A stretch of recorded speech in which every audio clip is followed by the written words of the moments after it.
Good morning, everyone. I myself, Thomas Pebichin, president and publisher of the Renaissance magazine, a youth initiative that aims at giving people from across the world a voice. Today, we are joined by Professor Andrei Bezrukov, professor at Department of Applied International Analysis, Moscow State Institute of International Relations.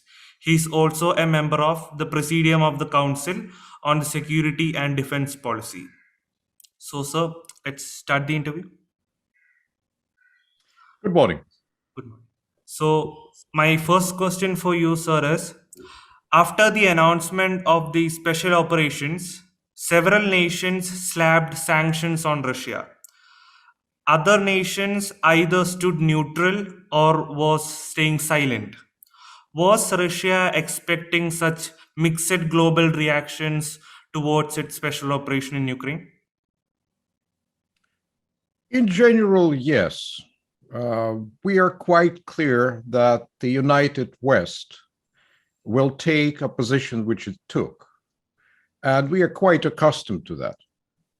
I mean, for centuries, Russia-Western relations were a civilizational gap because we represent two different mentalities.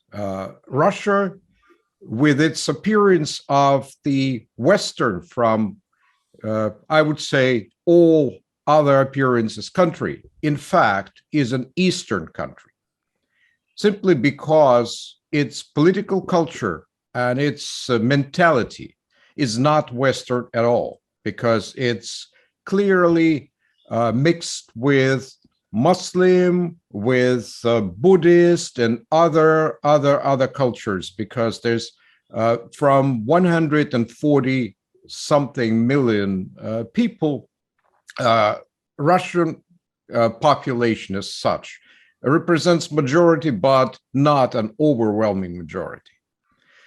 It's always been a mixed country, and West always tried to impose on Russia its vision, but Russia is too big to actually accept that.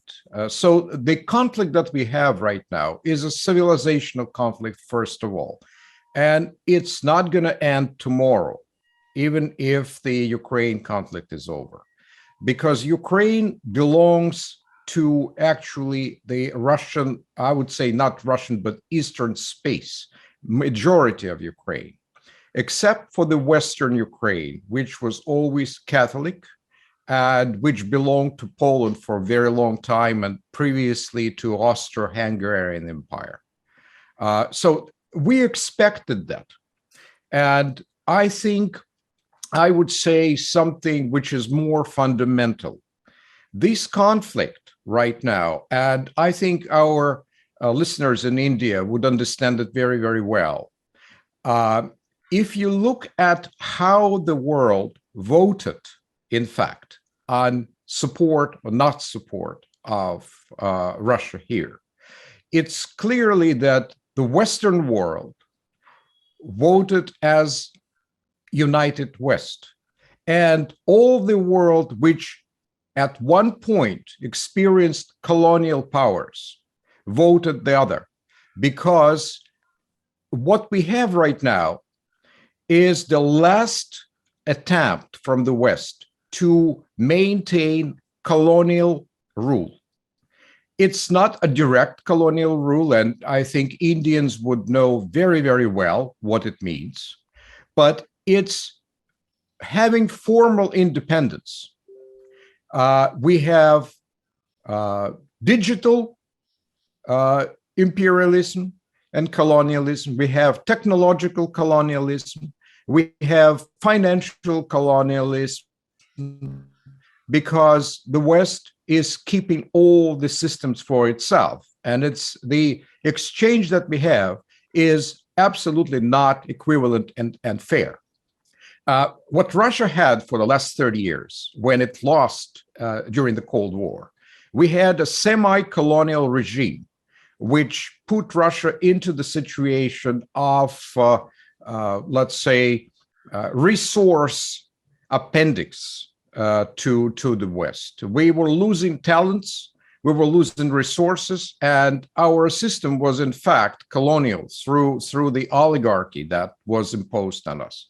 So right now, what we're doing, we are shedding this system, which is not ours.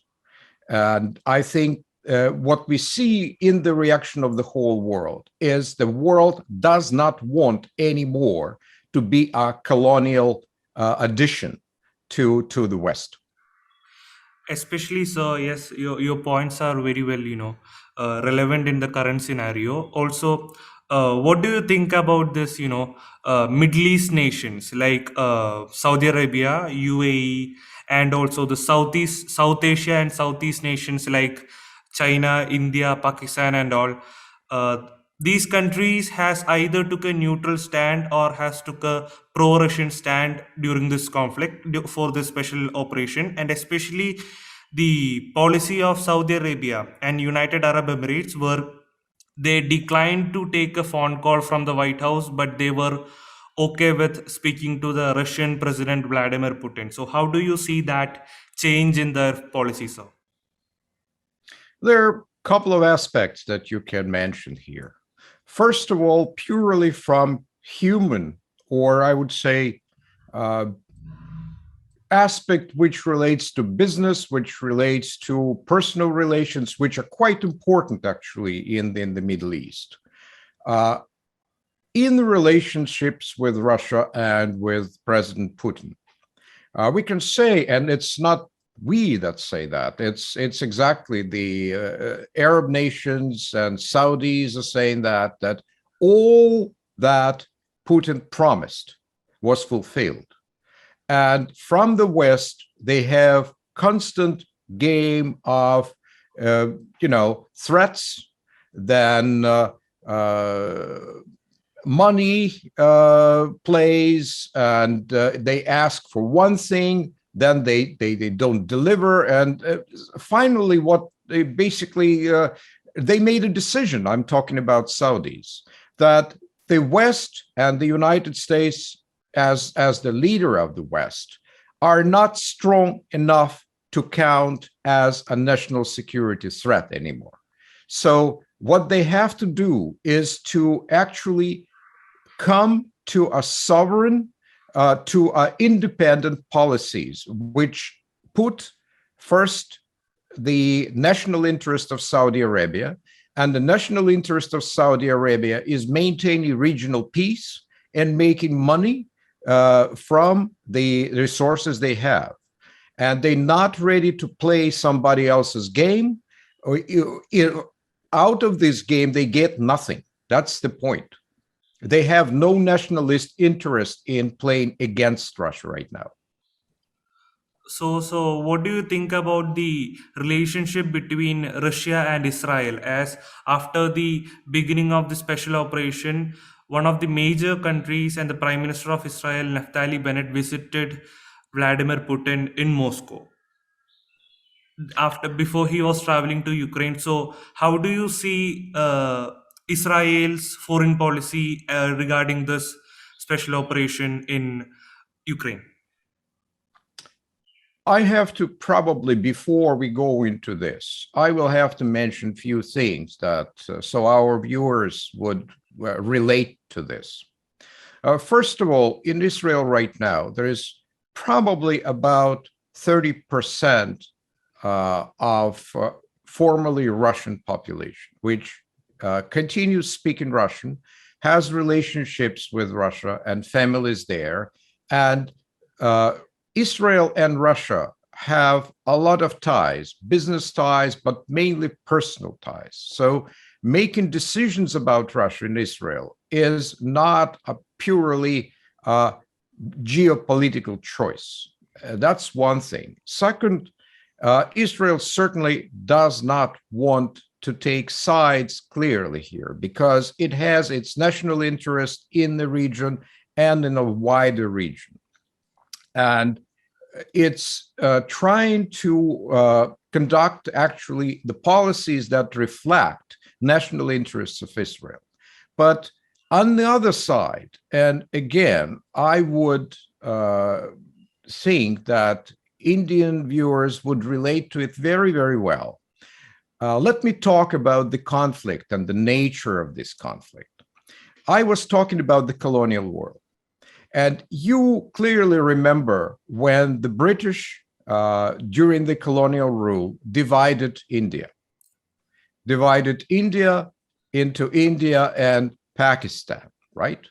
And right now, this division is still creating conflict in the whole region.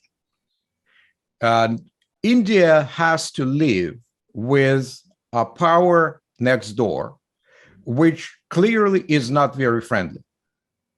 And I would say not just very friendly, but quite well armed. So it is not a national security, how would I say, it is a national security threat. So when Soviet Union collapsed and Ukraine became an independent state, we would gladly accept Ukraine as an independent state and the brother next door, if the West did not try to make out of India some sort of Pakistan, which purpose would be to pressure Russia and make Russia what West wants. And we have to deal right now with this existential threat, which was prepared for the last 8 years, exactly to be anti-Russia, to be a security threat in terms of military capacity. And as you probably heard, the country was filled with military biological laboratories, and they started talking about a nuclear program, which was absolutely not acceptable from the security point of view. So Russia had absolutely no choice. Either you lived with a bomb next door, or you take some measures. I think Indians would understand it very well. Yes, with Pakistan being a nuclear state, it is almost kind of the same situation. And so moving from Middle East to East Asia, China and Russia has a strategic partnership which has been existing for almost 20 years now. From 2000, starting of the 21st century onwards, Russia and China has a friendship deal, right?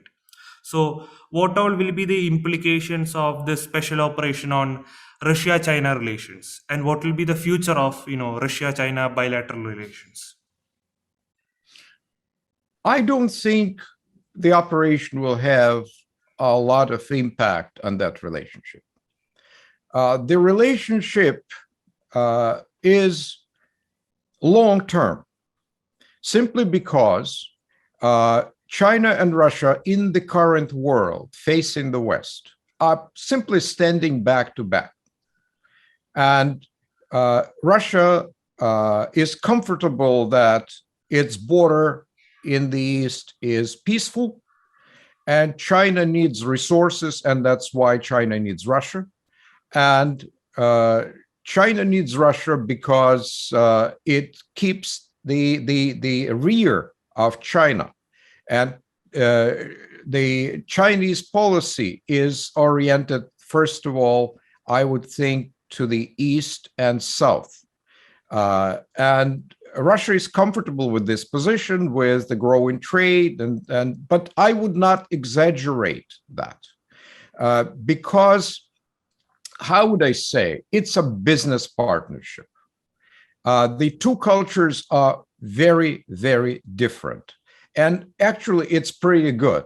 Simply because of this difference, we are not afraid that, there will be a huge penetration of Chinese culture in Russia, and Chinese understand that there would be no big existential impact from Russia into China. So it's like a marriage of convenience. And it's comfortable for both sides because they know that they kind of keeping each other in a comfortable position, especially when right now the world is changing. I would think that the real issue, the real importance of in the larger Asian landscape is of the triangle between India, Russia, and China. Because when India, Russia, and China have mutual understanding what is acceptable, what is not, and how the rules in larger Eurasia are, then we will have peace. And if we don't, then we open to provocation from all sides, because I see right now, and that will continue, that the United States will try to tear apart all three countries, because the situation in the Eurasian continent changed dramatically last few years, especially after Trump. When Trump said that the goal of the United States is no longer keeping the position of the global manager and global fixer, and United States just has to become, how would I say, play for itself. And that position, playing for itself, whether United States likes some countries or don't like some countries, it from the national interest, it has to create a lot of headaches for all competitors, for China, for Russia, for India, for Saudi Arabia, for anybody, simply because it's a profitable position. When the competitors are dealing with their headaches, they cannot compete, and they forget the United States. And meanwhile, the money is going to the United States. So United States will continue dividing Eurasia, using all possible means, and that's what we see right now.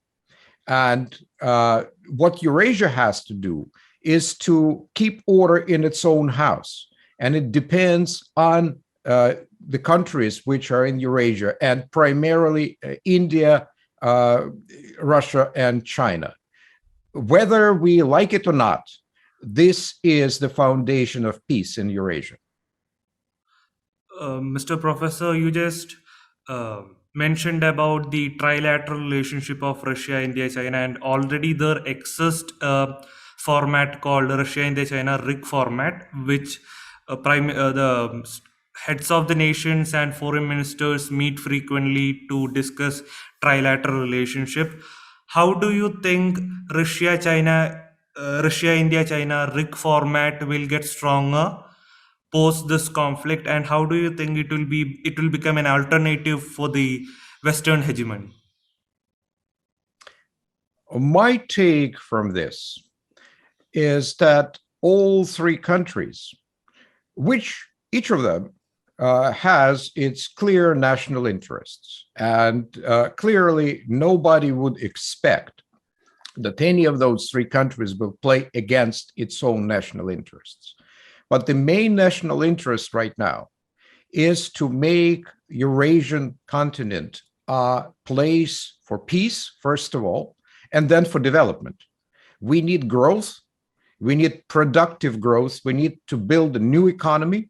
We need to build the economy which has a different model, because the model which we had previously, the last probably 60, 70 years, based on the global institution, that economy is falling apart. It's dying. It's not dead yet, but it is dying, simply because this is the economy built on the previous technological cycle. And that cycle is about to finish.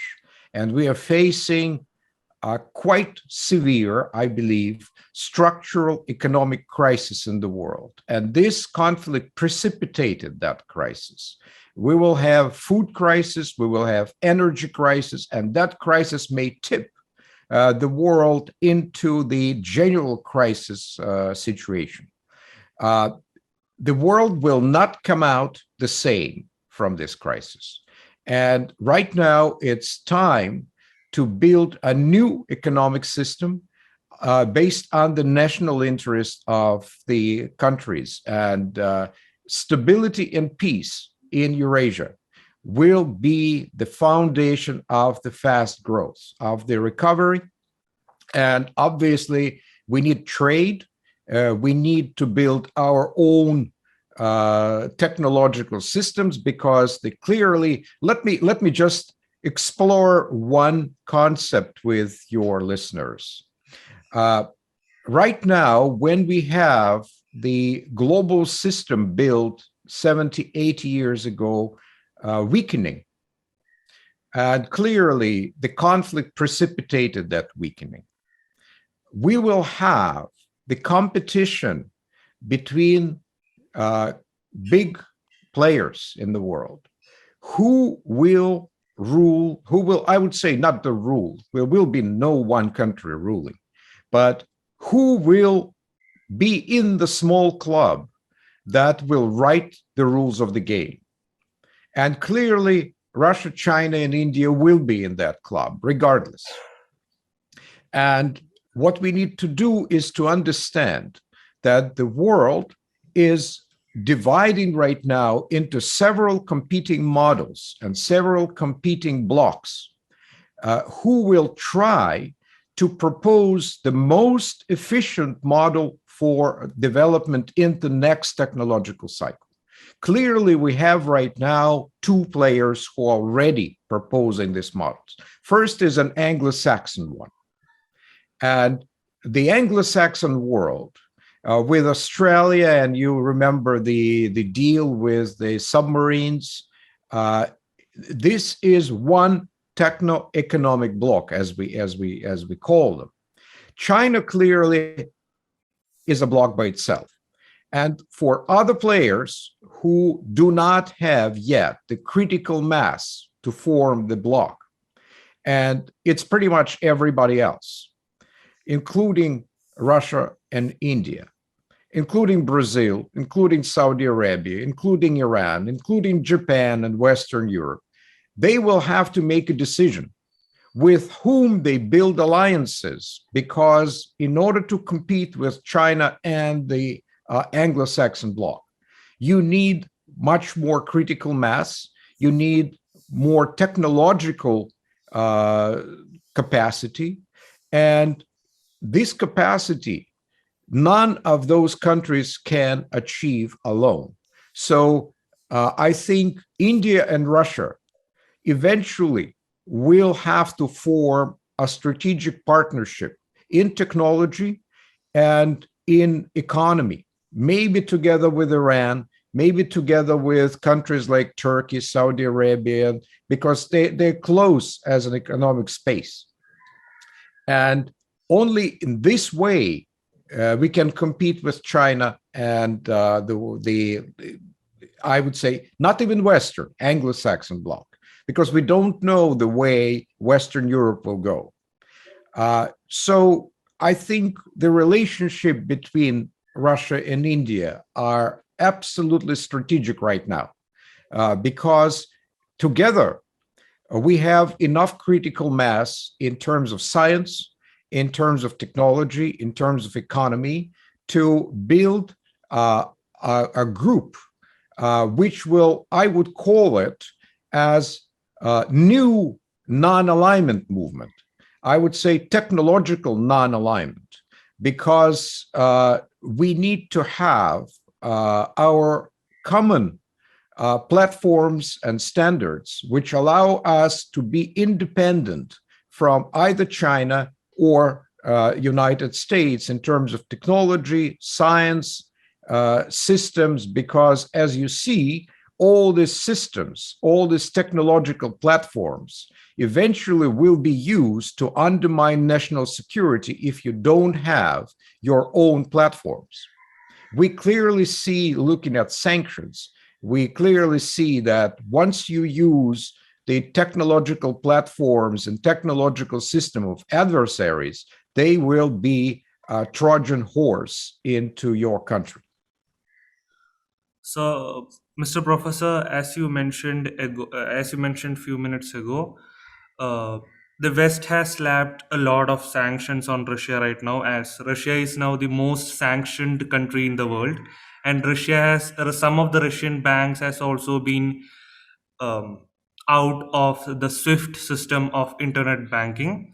And as a reaction, China has come into a bilateral agreement with Russia to link Russia's MIR payment with the Union Pay system of China. And India is also in talks with Russia regarding linking the MIR payment system with the RuPay and UPI system. Iran and Saudi Arabia is also looking forward such bilateral systems for economic transactions and relations. How do you think this is going to change the eco-political order of the world right now, and is it a first step towards building a new global economic and political order? You're absolutely right. This crisis precipitated the breakdown of the global financial systems which West was building for decades. Because everybody sees right now that your assets can be seized without any law applied to that. Your systems can be undermined because they have the capacity to do that. Your payment system can be delinked or cut or whatever. Everybody now understands that you have to rebuild the world in a different way.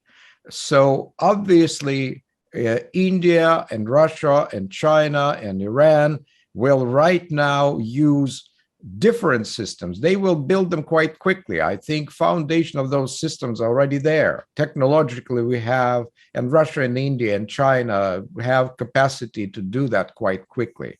And I think with crisis, the political decision to do that is taken.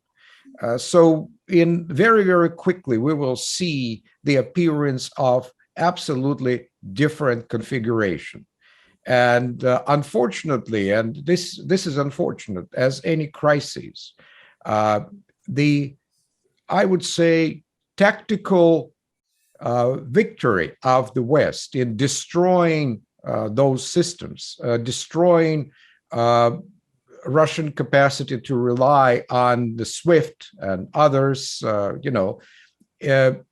turns into a strategic defeat, because the Western dominance and financial dominance too, especially, was exactly relied always on the control of the united global economic and financial systems.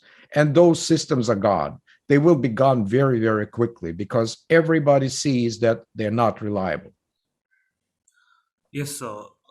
So what about few Russian diplomats and politicians has been talking about the chances of disconnecting totally in diplomatic ways with the USA and UK and such other countries. So such severing of diplomatic relationship completely with UK, USA, and other Western powers, how this is going to affect the multilateral relationships, the membership in G20, other international forums, United Nations, etc., etc. How this severing of relationships or the discussions about that going to affect the whole world political order? I do not believe that will happen. Maybe there are some voices, but frankly, there are no serious voices that imply that Russia will want to severe relationship with Great Britain or United States or leave the United Nations. It's impossible. There's no national interest in doing that for Russia. Russia was, how would I say, the West may try to do something similar, meaning that exclude Russia from G20, but it's clearly there's no consensus to do that. And Russian position in the United Nations is unassailable because by the articles of the United Nations, Russian position is permanent. There's no law, there's no situation in which it can be put in question. And Russia has no national interest in severing relationship with the United States or Great Britain or anybody else, because Russia is not attacking anybody. It's the United States which is leading the campaign against everything Russian, including, by the way, which is very unfortunate, Russian citizens in many countries, which became a target from discrimination, which is unheard of before. Yes, sir. So before 2020, we have been seeing practices from both Russian side and the European side to improve the relationship between European Union and Russia, especially when it comes to former German Chancellor Angela Merkel's personal relationship with Russian President Vladimir Putin, and also the same with French President Emmanuel Macron's relationship with President Vladimir Putin. So there was a momentum which would have created a good bilateral relationship between European Union and Russia, which is now under question. Even though it is now under question, in future, can we expect a growing relationship between European Union and Russia, as both of them are, kind of dependent in a good way with each other due to various economical, political, and geographical reasons? So, can we expect a good relationship between Europe and Russia, keeping out USA out of the equation in future? You're absolutely right. Economically, culturally, Russia and Europe are part of one space. It is not a new space. The ties going back millennia, and Russia needs Europe because it's part of it, and Europe needs Russia because without Russian resources, it's powerless.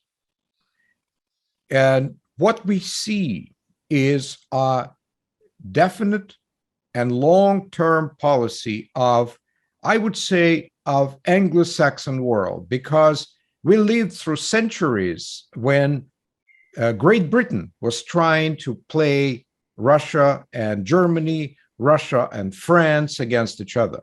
We remember Hitler, we remember Napoleon, and always behind this war were British interference. British, I understand them. It's a very good policy for them. I cannot blame them. It's their national interest. So nobody in Europe can unite against them. I understand them. They're island. That's how it is.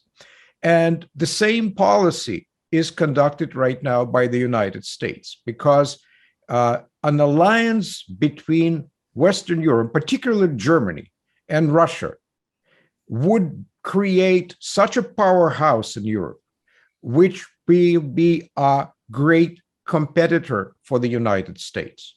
And obviously, there is even bigger threat that the vision of de Gaulle, of the vision that Europe starts in Lisbon and ends in Vladivostok, so that the whole space would be united in terms of economy, in terms of human contacts and things like that. And it's a huge geopolitical threat for the United States. So United States is doing everything, and very successfully right now, as we see, to create a rupture and long-term rupture between Russia and Europe, Western Europe in particular, quite successfully right now. But that will be over in few years, because a natural interest of Europe is to have peace and to have resources. So you can defeat geography, but only for a very short time. You can't redefine geography, and countries which are linked by one culture, by one economy. And we are in a global economy now. naturally will be having, if not alliance relationship, but good working relationship. And right now, by the way, that war against Russia, which is conducted by the United States and Great Britain, is conducted with European resources. That's exactly what they're trying to do. They try to make Western Europe pay for the adventure they trying to impose on them. Yes, sir. So after the beginning of this conflict, we have seen representative of United States going to countries like Iran and Venezuela to talk about supplying more oil into the global oil market. And these countries who are treated as small countries or powerless countries by the United States, like Venezuela and Iran, were seen taking strong diplomatic and economic position in their policies. So, how do you think this conflict or this special operation and the world after this special operation is going to strengthen this so-called small countries or powerless countries? The conflict, of course, will deal a severe blow to the global economy. Even if United States, with its allies, achieves partially the goal of supplying more oil, and that's what they're working towards, it does not cure other problems. It's a problem of food. It's a problem of supplying key resources. And you see across the world prices rising. And from our conversations with African countries, we see that they're in a crisis mode already because of disruption in the food chain, global food chain. You see that lots of components that go into food production are disrupted. So we will probably have less food produced in the coming year, and that will create humanitarian crisis on top of everything else. It's very unfortunate, but you see, everything is linked. And once you start monkeying with the global system, when you start imposing sanctions which disrupt trade, disrupt production, you end up with an extremely unstable global economy. And of course, with instability comes conflict everywhere and human suffering. Unfortunately, smaller countries will have no say in this because the systems are global. And it will be the time of survival for them. The only thing I can say, Russia obviously does not want to go that way. Thank you, Mr. Professor. It has been great talking to you, and it was a great conversation. And I'm sure that young students, young people who are watching this conversations in future through YouTube and other social medias will be greatly benefited from the ideas and opinions you have shared with us. Thank you, Professor. Thank you very much. I would add just a little bit for our Indian viewers and friends. I think in this world, first of all, we do appreciate very independent and very, how would I say, future-minded policy of India. We can see that India is becoming a future powerhouse. It's becoming, and the most important, India does not want to play somebody else's game. Just as Russia, we've been through too many crises and too many experiences to play somebody else's games. But I think what we need to do in the near future, and the faster we do it, the better, we have to create many more contacts between our scientists, our politicians, we need to build strategic alliances in technology. That will be the foundation of your independence and our independence, and that will be a foundation of a much more secure and much more stable world. Thank you, sir. Thank you, sir, for your wise words. It was great listening to you and to ask questions and to listen to your opinions. Thank you, sir. Thank you very much.